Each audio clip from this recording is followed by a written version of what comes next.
ماں کے قدموں تلے ہے جنت، یہ کیوں نہ کہا جائے۔ ماں وہ دعا ہے جو بن مانگے بھی مل جائے۔ ماں کی آغوش میں چھپا ہوتا ہے رب کا کرم۔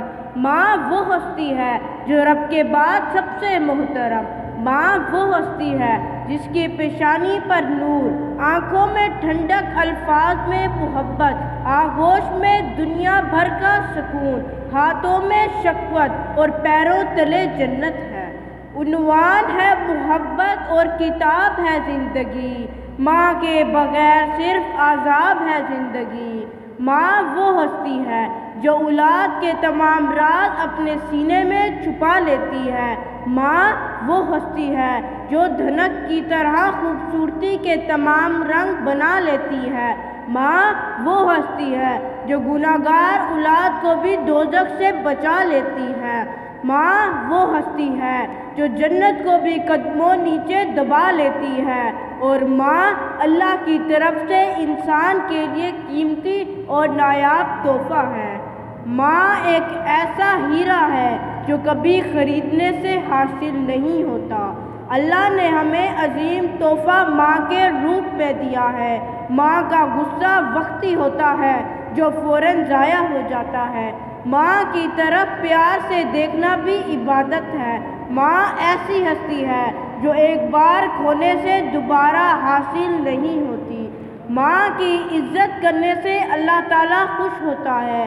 ماں کی ممتا فانی ہوتی ہے۔ بچے کی پہلی درسگاہ ماں کی گود ہے۔ ماں کے قدموں تلے جنت ہے۔ ماں کا سایہ خدا کی رحمت ہے۔ اس لیے چل نہ سکا کوئی بھی خنجر مجھ پر، میری شہرک پہ میری ماں کی دعا رکھی تھی۔ ماں ایک ایسا وعدہ ہے جو کبھی ٹوٹتا نہیں۔ ماں ایک ایسا خواب ہے جو ایک تعمیر بن کر ہمیشہ ہمارے ساتھ رہتا ہے۔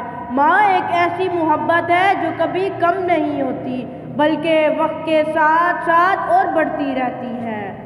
مجھے ماں اور پھول میں کوئی فرق نظر نہیں آتا۔ اگر دنیا آنکھ ہے تو ماں اس کی بینائی ہے، دنیا پھول ہے تو ماں اس کی خوشبو ہے۔ سخت سے سخت دل کو بھی ماں کی پرنم آنکھوں سے موم کیا جاتا ہے۔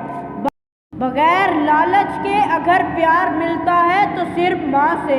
سب سے شیریں پیار ماں کا ہے۔ ماں کے بغیر گھر قبرستان کی مانند ہے۔ دکھ دے کر ماں کو کون سکھ پا سکتا ہے صاحب، یہی مرکز ہے سکون کا، یہی سے راحت ملتی ہے۔ ماں نہ ہو تو دھوپ بھی سایہ نہیں بنتی، اس کی دعا سے ہی تقدیر سنورتی ہے۔ ماں کے لب بھلتے ہی رہتے ہیں دعاؤں کی مہک، اس کے سجدوں سے مقدر کو نیا رنگ ملا۔